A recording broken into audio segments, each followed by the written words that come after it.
back to the channel, everyone, and if you are here today for the first time, I ask that you consider to hit the sub button, hit a like button. I'm going to keep creating content till you hit that sub button. One day I'll get you. One of these days you're going to pop up and you're going to be like, you know what, this guy makes some damn good content, so I'm going to hit the sub button. So welcome to the channel, and we are here to talk about the NFC. Actually, no, I'm wrong in saying that, the AFC North. I'm not going to mess up this intro, I promise, but these are my division predictions. This is a 8-part series where I go through every single NFL division and give you a prediction for each NFL team, giving you a record, and then this is only for the regular season. We will be talking about the postseason in one video where I go through every single award, every single prediction, all the way up to the Super Bowl. So if you want to join me on this series and watch for the next couple months, once the NFL season starts, you get to watch this prediction show crumble in front of your eyes, because I have no confidence, specifically with this division, as it is a division that has been in headlines every single week with each NFL team. I mean, we have the Super Bowl appearance show with the Bengals. You got the Steelers. What quarterback are they going to go with? The Browns. What quarterback are they going to go with? And obviously with the Ravens, with Lamar coming into a contract year, what are the expectations with him? And is this team really built for a Super Bowl, or are they more built for the regular season? Something that I will answer in every single section of this video. But the way that they're going to be sectioned out is not by alphabet or anything else of that nature. It's going to go by the last place team is going to be talked about first, and then the first place team is going to be talked about last. And a shocker to some people, because a lot of people want to assume that the Steelers are going to be this somehow 500 team, when I don't have a lot of faith that they will. I have them in last place. It's the Pittsburgh Steelers. Now, I don't want Steelers fans to be coming for my head just because I have them in the last place of this division. This is one of the most difficult divisions to predict for in the entire NFL, and I have them as high as potentially first place and as low as fourth. I have them in fourth place right now just because their quarterback situation, I think, could be one of the worst in the NFL right now. And in a AFC where there's so many good quarterbacks, there's so many good dynamic offenses, I feel like the Steelers are in a position where they might have to win a certain way. And I take that as almost a positive at times with certain teams, where the New England Patriots are a team that always comes to mind, that are a team that needs to win their way. They have to win under their own circumstances. They have to win at their own pace. And I trust them more than the Steelers because they have a guy like Mac Jones, the second-year quarterback, that is going into a system that he is comfortable with. Well, actually, according to some reports, he's actually quite uncomfortable because Josh McDaniels left. So that might change. I talked about that in the AFC East video, but when you don't know what your quarterback is and your options are Mitchell Trubisky, a guy that I'm not very high on, unlike some people who think that he's still a Pro Bowl level quarterback, which is still crazy to me. You can't blame everything on Matt Nagy. The guy was not a good dude when it came to running an offense at the NFL level and reading defenses. He has good arm talent, but he was a guy that barely played in college and could barely read an NFL defense. Then you have Kenny Pickett, a first-round rookie quarterback, now going into a situation that has a ton of weapons, but not a great offensive line. And then you have Mason Rudolph, the guy that knows the system the best, but I think talent-wise is the lowest on the totem pole.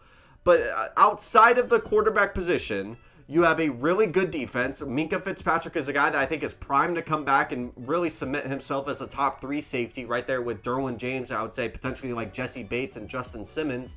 But then you have concerns at the cornerback position, although substantially over the past couple years, the cornerback position has been not really a big cause for concern. I remember Joe Hayden had a really good year. I believe he retired.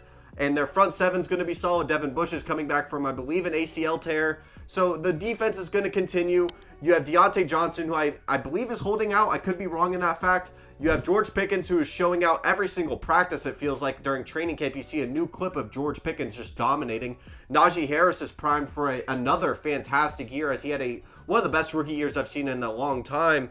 And then you have Chase Claypool, a guy that says he's a top 3 wide receiver. Now, obviously, I respect the confidence. It's not true, but he has the confidence to say that. So you have all these weapons and you have all these things going for you, but when we're splitting hairs between these division teams, and I look at who they're facing against in the regular season, I think that this team has a lot of questions that, comparative to other teams in the division, are more answered.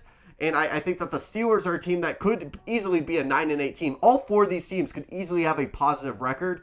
But in comparison to a lot of other teams in the AFC, I don't see them being a playoff team. I think they are a potential wildcard team, but they would need a lot of things to go their way. I think that was the same position that they were last year, where they had a lot of things end up going their way to even squeak into the playoffs. I have so much respect for Mike Tomlin. He is definitely not the fourth best coach in this division, but I don't think that their quarterback, like having a much certainty in there, is very concerning to me for an offense that has a terrible offensive line. And I don't think any of these three quarterbacks will perform or be able to elevate other people's games under a terrible offensive line. And that's why I have the Steelers at number 4. And then another team who could easily be a first place team if their quarterback was figured out is the Cleveland Browns at 3rd place. So for Cleveland, let's talk about Cleveland because they've been a team that has made plenty of headlines this season. Not even this season, this offseason. We will not talk about Deshaun Watson. If you want to go see my thoughts on that, go watch that 6-minute video that is on my channel. I'm assuming that Deshaun's gone for a year. We are making this prediction under the assumption that he is gone for a year. So Jacoby Brissett is the quarterback. That is not a great quarterback. He's potentially the 4th best quarterback in this division. That's not a good look, but they have the best running game, or arguably the best running game right there with the Ravens. You have one of the best offensive lines, but that running game could take a hit once Kareem Hunt is potentially traded, or if he stays and gets his contract extension. You also have David Njoku, who just got a new contract extension about a couple months ago. He's primed for a big breakout year. You have Amari Cooper, who you traded a 5th-round pick on a great steal. Then Donovan Peoples-Jones is someone that I'm a lot higher on than most people. I think Donovan Peoples-Jones, he was a 5-star recruit coming out of high school. He didn't perform as well at Michigan, but was able to get onto an NFL roster and really show that talent. I love the defense. I think the defense has the potential to be the best defense in the entire division just because I'm really high on Greg Newsome. Denzel Ward's a fantastic player. John Johnson and that safety tandem's fantastic. The front 7 is really great. I have concerns about the linebacker position, but when you have Jadeveon Clowney and I believe Myles Garrett, I have no concerns there. Myles Garrett is a guy that I think is primed or is one day going to win a Defensive Player of the Year as long as TJ Watt doesn't dominate the award. I think that this defense is going to be fantastic. The running game is going to be good, but like the Patriots and like the Steelers, I think they got to win a certain way. The Steelers, I don't know how they're going to win football games. Like, I don't know the system, but I know that the Cleveland Browns are going to win football games by mainly just running the ball and dominating at the line of scrimmage, and that's what they're really good at, but they're not going to win outside of structure with Jacoby Brissett at the quarterback. That's why they traded so much and gave that massive contract to Deshaun Watson, because he can win outside of structure when he's on the football field. Jacoby Brissett is not one of those guys. So I have expectations that they could struggle against some teams like the Bills, like the Chiefs, like the more dynamic offenses. And I think if the defense doesn't play well one day or the running game is getting stuffed, that's what concerns me about the Browns. And I have them at 3rd place, but they could easily be a 1st place team just because this team is constructed so well. Shout out to Andrew Berry for how they have constructed this offense, and whether or not they get rid of, I believe it was Kareem Hunt.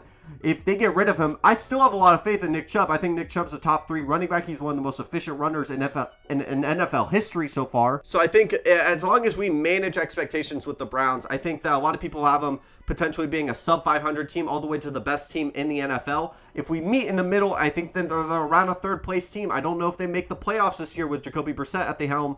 It's really concerning to me that he's the quarterback because the last time we saw him, it wasn't that great. I believe it was with the Dolphins. He didn't look that fantastic. So I think that this is a really well-built roster that can win games a certain way against especially some lower-level teams. But in the AFC, there's not a lot of lower-level teams that are just going to be easy cupcake wins. There's never a cupcake win when it comes to the NFL. So I think that the Browns are going to be the 3rd place team. And with 2nd place... Now, 1st and 2nd, honestly, you'll know who the 1st place team by me just saying the 2nd place team, but I think these two are a toss-up, but I have the Baltimore Ravens at number 2.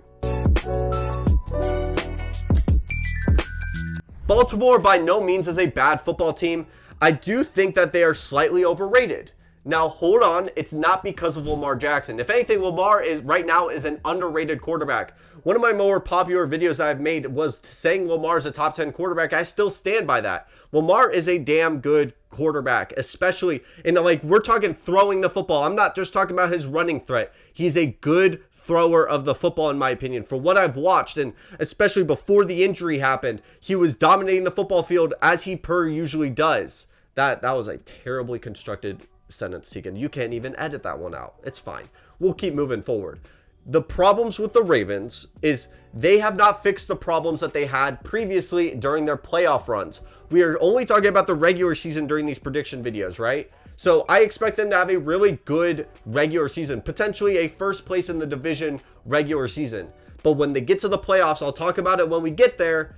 And I can't remember from my predictor like website thing if they actually made it. But obviously, we'll talk about the positives. You get Kyle Hamilton and you get Tyler Linderbaum in the draft. Fantastic pickups. I think that the offensive line is going to be really damn good this year. I think that the secondary could be the best in the NFL with Marlon Humphrey. I think Marcus Peters is coming back. Kyle Hamilton. And I forget who their safety is, but I know he's pretty damn good as well. Obviously, you're hoping that Patrick Queen steps up. I think they got Calais Campbell back. I don't know if Calais Campbell ever left. I know they picked up somebody in the pass rush. No, it wasn't Zadarius Smith. I was really excited for them to get Zadarius Smith, but he ends up going to the Vikings.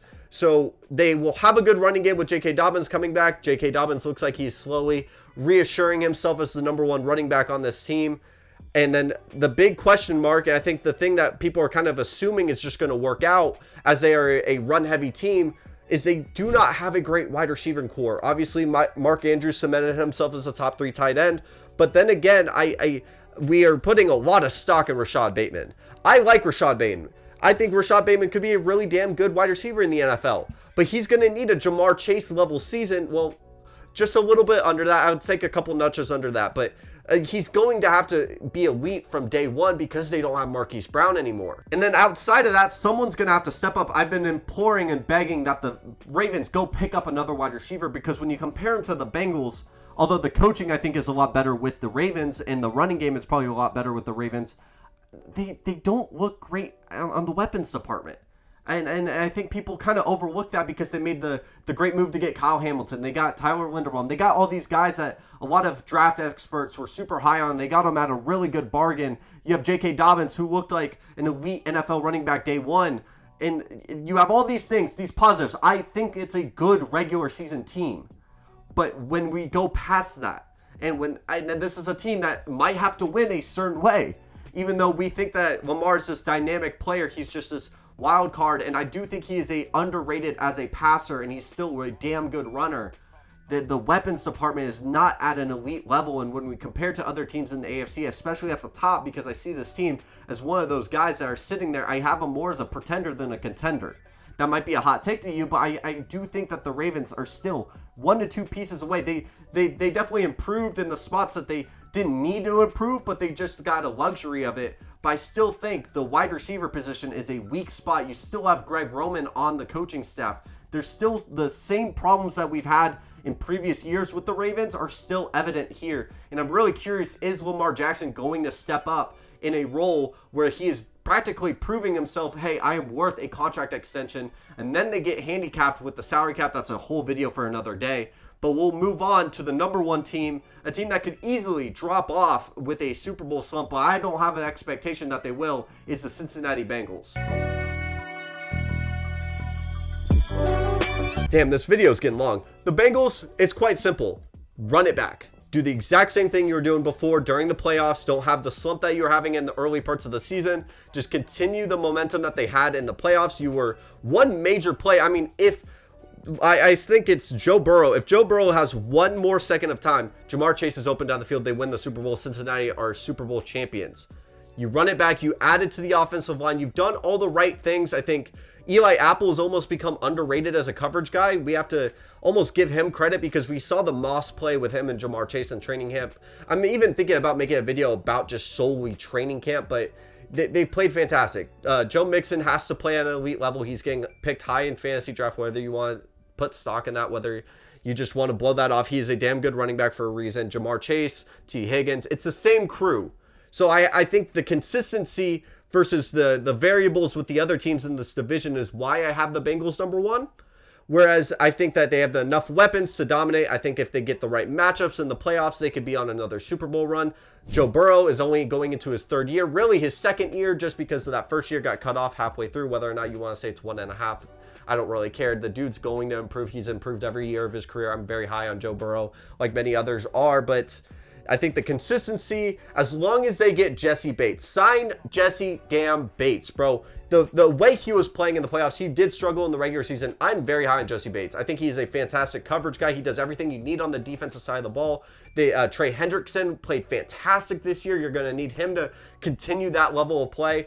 But as long as it's not a one-year wonder, this team should be at least the division winner and solidify themselves as a playoff spot, because I think really the only way you can guarantee yourself a playoff spot, obviously with the rules, this is very clear cut, but for a team to make sure that they are in the playoffs at the AFC level because of how good the AFC West is and how good potentially the AFC East could be, and maybe even a team from the AFC South outside the division winner, you got to win the division. You have to win it. I think the Bengals, if they want to have the right position to put themselves into another Super Bowl contender spot, I think that they're more of a contender than a pretender this year. They have to win because I think they're going to need home field advantage, especially with Cincinnati. I have high hopes for Cincinnati to continue their playoff run. I know a lot of people are. I know the Bengals are a very popular pick for the AFC North. I think they're the safe pick. And I do think the Ravens have a very good chance to really be the division leader just because this team is really good during the regular season. And I might be projecting more of a playoff success versus regular season success with the Bengals. But this is how the AFC North is going to look like, in my opinion. You'll see a graphic on your screen. And let me know what you think of the new setup. I kind of like sitting at the couch instead of being at the desk and just sitting there leaning over. I like just kind of sitting here and talking with y'all. So, and if you see me always moving my hand, it's just because I don't know what to do with this left hand or the right hand, depending on what's holding the mic. But thank you so much for watching. We're at the end of the video. This is one of my longer videos. So thank you so much for watching. Welcome to the channel. If you are new here, consider leaving a sub, leaving a like. I really do want to be your sports guy. Shout out to one of my favorite TikTokers who can be your movie guy. I take a lot of inspiration from him, Rusty Buckets, a lot of guys. So thank you so much for watching. Have a wonderful day.